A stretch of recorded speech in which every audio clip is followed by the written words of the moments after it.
stiffed, and this is my 1999 Dodge Viper.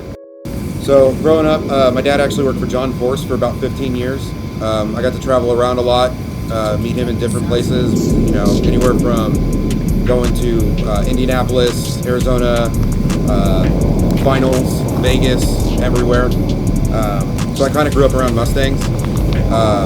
My first real car, my first like actual fast car, I bought in 2012 when I was in the Army. I had a 2003 SVT Cobra. Full long tubes, Sony exhaust, had a Kenny Bell on it. We were pushing probably about 26 pounds boost. Unfortunately, we drove that thing pretty hard everywhere and blew it the fuck up on I-70 in the middle of Kansas.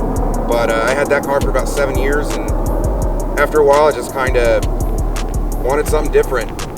When my dad worked for John Force, he had a 1996 blue and white striped Dodge Viper up in his shop. I remember seeing that as a little kid, and it was always a car that was a poster car for me that I wanted.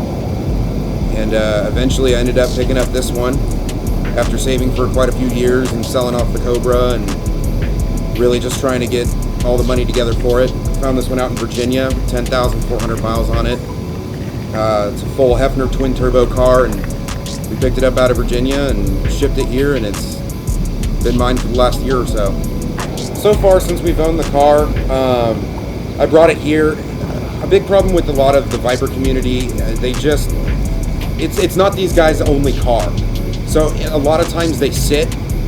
So what we've just been doing for the last year is going through the car, making sure it's been cleaned up, new tires, because the tires when I got it had a 99 date code on it.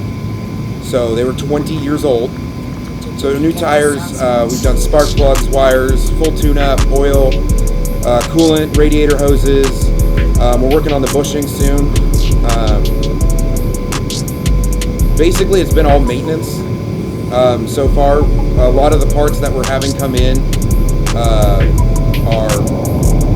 they're on back order, or they're just custom made to order, so it takes a while.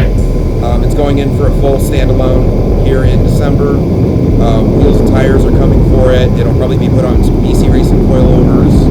We're going to do some Autoform aero on it. The car itself was built by Hefner quite a few years ago, so honestly at this point in time it's going to make enough power for me as it is to be a good street car, so there's no real reason to make it any faster. The biggest reason I ended up getting into the Viper, like I said, it was a poster car for me as a kid, and it was something my dad's boss owned, and I loved the look of it. But ultimately, everybody that I know in the Cobra community has a Cobra for however many years, and they'll sell it, and they'll either get into a C6Z or they'll go into a CTSV, which are great platforms, but they just didn't really interest me, and I wanted to be kind of different. So when I sold mine, I went on the hunt for originally a black 99 instead of silver. I just didn't know that they were rarer than rare. They only made like, I think it was under 200 black 99 Vipers or something ridiculous. So I ended up finding a silver one. I missed out on it because it got bought. And then after that, after looking at a silver one, I was just kind of stuck on it, and I really loved it. So I found another silver one that was out of Virginia, and went and had it looked at. Everything checked out fine, so picked it up and brought it home. And that's why I ended up with this.